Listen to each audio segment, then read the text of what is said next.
Hey everyone, it's June. My husband Gabrielle and I are collaborating on this story, but before we dive in, I need to share a rather unpleasant experience. My first encounter with Gabrielle's parents, Louise and Lena. Let me fill you in on what they had to say. Brace yourselves. I can't believe you date someone like Gabrielle, a real underachiever. This woman has no redeeming qualities. She merely works a desk job in a small office. How on earth will she provide us with a good life? Mom, I love June, and she's the only one for me. I don't care about her income or job. I never cared about those things. Well, we care, Gabrielle. We've made that clear from the start. If you paid any attention, you'd know. Listen, Gabrielle, if this girl doesn't bring more to the table, she can't be our daughter-in-law. We won't approve. Find someone else. No, Mom, June is the one for me. I'm going to marry her. I had the entire proposal planned, and now you've ruined everything. I was stunned as this conversation unfolded. Yes, I was surprised about Gabrielle planning to propose. We had been dating for 3 years, and while I hoped for a proposal, I didn't expect it to happen so soon. However, what left me truly shocked was Louise and Lena's alarming behavior toward our relationship. Gabrielle had warned me about them, saying, June, I've met your dad. He's great. But let me be clear, my parents are not good people. I was naive, not comprehending how cruel and selfish parents could be. While Gabrielle financially supported his parents, he distanced himself from them, revealing that they were motivated by greed, always pushing him to marry rich. The day I met his parents, I realized how true his words were. Despite their protests, Gabrielle proposed, and we got married. Although Louise and Lena threatened to boycott the wedding, they eventually attended, thanks to Gabrielle's desperate pleas. He didn't have much family on his side and wanted them there, even though they made it clear they didn't approve. I later discovered that Gabrielle had convinced them to attend by portraying my family as financially stable. While they reluctantly came, their motives were evident. They made it a point to remind me. Just so you know, June, we still don't approve of this marriage. Gabrielle is a successful man, and we expected more from him. He really disappointed us by not marrying rich. We wouldn't have come if we thought you had nothing. Thank God your father at least has something to his name. I hope you don't forget us and our gracious presence today when you finally get the house inheritance. Guys, I'm getting married today. My father is healthy and fine. And there's absolutely no reason for you two to even mention an inheritance today. I stormed off, distancing myself from them after hearing their audacious remark. My father was my only living family, and hearing such comments on my wedding day made me sick. I couldn't believe the audacity of Louis and Lena to demand a share of my money. I chose not to inform Gabrielle about this incident, not wanting to spoil his day, and knowing how difficult it was for him to cut ties with his parents. Unfortunately, things took a downward turn from there. Despite Gabrielle and I being happy together, his parents were always meddling in our finances. Louis and Lena persistently pestered us about the exact worth of my father's assets. We never gave them a satisfactory answer, yet their embarrassing and entitled behavior continued. For years, I endured their greedy ways, putting up with their constant demands for more money. They fabricated excuses and guilt-tripped us when we tried to refuse. Their comments about my inheritance never ceased, but I chose to ignore them. The situation hit rock bottom when my father was diagnosed with aggressive cancer, and his time was limited. Living far away, we flew to visit him a couple of times. Louis and Lena were displeased, saying we shouldn't waste money on frequent visits since my father was in hospice and wouldn't live long anyway. I vehemently disagreed, asserting that visiting my dying father was not a waste of money. What we did with our finances was our choice, and Louis and Lena had no right to dictate. Their lack of support and covert requests not to visit my father infuriated me. Thankfully, Gabrielle stood up for me and shut down their insensitive conversation. From that day onwards, I was determined to teach them a lesson once I was in a better place. I vowed to show them their place. My father passed away around 3 months after his diagnosis, and I was devastated. I really didn't want to lose him that fast. Witnessing his declining health, I knew it was time. Despite the difficulty, Gabriel was my rock throughout the entire time. He held my hand while I flew to my father's town to arrange his funeral. Louis and Lena were only blowing up my phone, demanding to know about my inheritance and how much I planned to spend on the funeral. I was disgusted with those messages, and so was Gabriel. However, we didn't do anything at the time, both agreeing that they would be served their just desserts after we returned home from the funeral. As predicted, Louis and Lena showed up as soon as Gabriel and I returned home. After entering the house, they started to hound us with questions. So the funeral is finally over. God, I've been dying to know what you got in the inheritance. Your father must have left you the house. What are you even talking about, Lena? How does my inheritance concern you in any way? I just came back from my father's funeral. And this is what you asked. Oh, please, June, don't be such a spoiled sport. Ever since Gabriel married you, we've been wondering why he did it. I mean, you don't have a great job, and neither are you beautiful. What did he ever see in you? Me and Louis guessed that it must be because of money. Mom, what is wrong with you? How can you even insult me and my wife like that? We married each other for love. I have told you this countless times. At least have the decency not to bring it up today.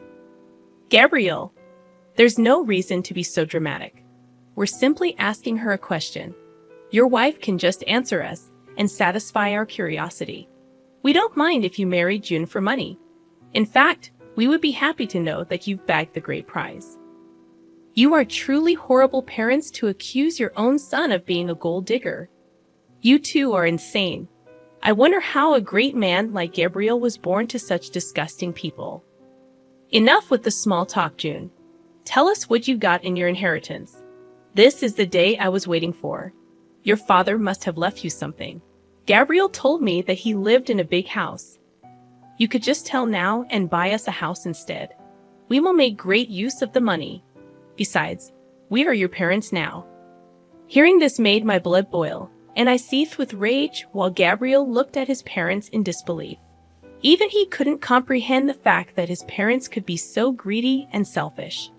My father wasn't even dead for a month, and they were already planning to spend my inheritance on themselves. Hell, they even started to call themselves my new parents. At that point, I knew I had to do something. For years, I had put up with them for Gabriel's sake. But today was the day for a change. I wanted to show Gabriel just how bad his parents were, I said. Actually, my dad didn't have the house in his name when he died. I'm sorry to tell you that he did own that house for a long time, but he had to let it go for reasons. What? So you're telling us that your father didn't even own his house anymore? No, like I said, he owned it a long time ago. He had to let go of the house very recently. So no, I did not get the house or any inheritance, as they say. Oh my God, so your father was a poor man after all. I knew you were too cheap to be wealthy. Your father couldn't even keep his house till the end. That poor man died with no house under his name. Leave our son, as you're good for nothing. Mom, our marriage isn't over just because she didn't get an inheritance. You can't just ask her to leave me because of a stupid reason like that. Don't speak over us, Gabriel. We won't allow you to continue this marriage anymore. You have disappointed us by marrying into a poor family.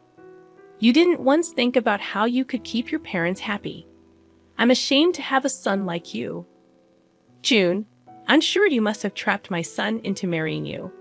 People like you can use cheap tricks to lure men. Your final plan was to cut us off and enjoy my son's money alone. Well, guess what, June? I won't let that happen.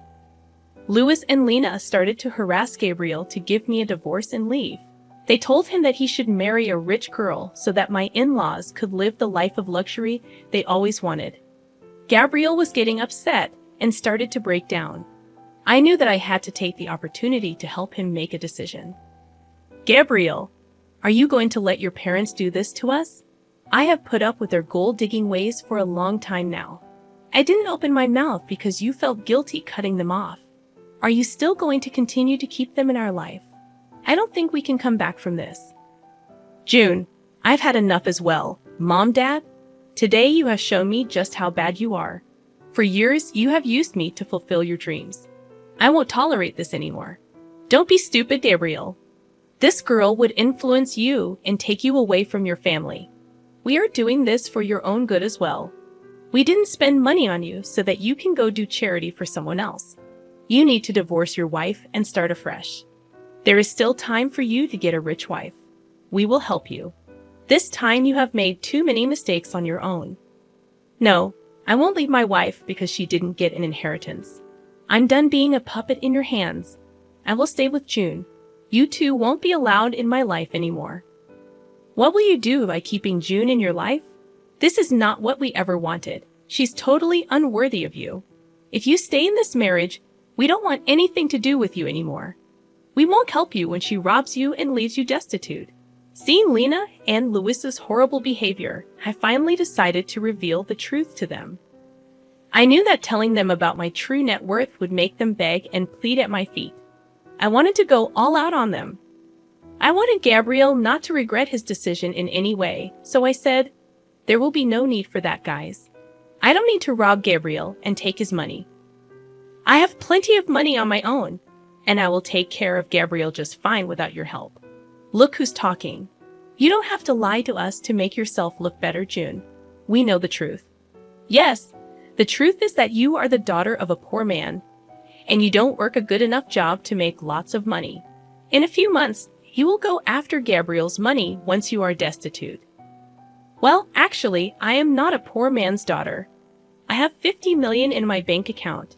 No, I didn't earn it from my job. Rather, I got it from my father. That is impossible. Your father didn't have anything in his name. You said that yourself.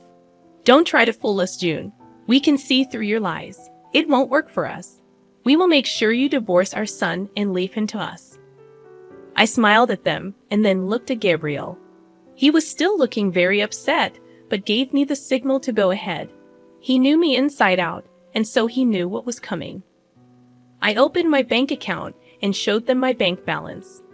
Louis and Lena took one look at it, and their eyebrows shot up to the sky. They looked at each other and said, "No, no, no, this is impossible. You must have fabricated these bank statements. You said you didn't get an inheritance. How? You even said that your father didn't own his house till the end. Where did this money come from?" What I didn't tell you was the fact that my father owned a big ranch where he lived. He sold the ranch and the house before he died. He gave me an early inheritance before signing himself into hospice. He didn't want me to use my own money for his care. He wasn't like you too. Louis and Lena couldn't believe what they saw. Even my words didn't sound true to them. So they asked Gabriel for the truth. When he confirmed what they saw, they went quiet for a minute and looked at each other again. Then suddenly, they changed their tune completely and said, "Oh, this is such great news. Here I was thinking that my son made a huge mistake. You should have told us sooner about your money." "Yeah, we got riled up for nothing. Your father did well for yourself, June. I'm sure you'll make good use of that money. Now, like I said, we're like your own parents. Since this issue has been solved, there's no need for you to leave, Gabriel. You should have said something to us. We doubted your capabilities for nothing. You did marry well, son. I'm so happy today." With the expression Gabriel was making, I knew that my work was done. He would take care of the rest, so I held back my cuss words and let him do the talking. I trusted my husband to make the right choices, and he didn't disappoint me. Gabriel was fuming and started to scream at his parents. He said, "You still have the audacity to stand here and keep talking to us? Hell, how do you still expect June to pay for your comfort? You were hounding us to get divorced. And now you suddenly claim that she's family. How could you do this? We didn't know her net worth back then, Gabriel. She hid the truth from us. How are we supposed to know that she's actually rich? Yeah, June, we'd apologize for assuming the worst. You did surprise us. Anyway, now that you have an apology, can we move past this already?" "No, absolutely not. There is no way I'm forgiving you two for what you did today. I just got back from burying my father, and you two didn't even let me grieve in peace. I will never forget or forgive this. I think it has been enough already. Since you two think so lowly of me, there is no reason for me to keep you in my life. Today, I will protect myself and my wife from your toxic selves. Get out of my house and don't even think about coming back. From next month onwards, you are on your own. I won't be helping you out financially anymore. You don't deserve any kind of help after today. After Gabriel said that, Luis and Lena went absolutely ballistic on us. They also kept begging us and pleading with us not to cut them off. Neither Gabriel nor I paid any attention to their requests. In fact, Gabriel was so mad that he threatened to call the police if they did not leave our house. Soon after they heard the threats, both Luis and Lena left our property but continued to blow up our phones with calls and texts. We blocked their number before reminding them that we will press charges if they don't stop harassing us.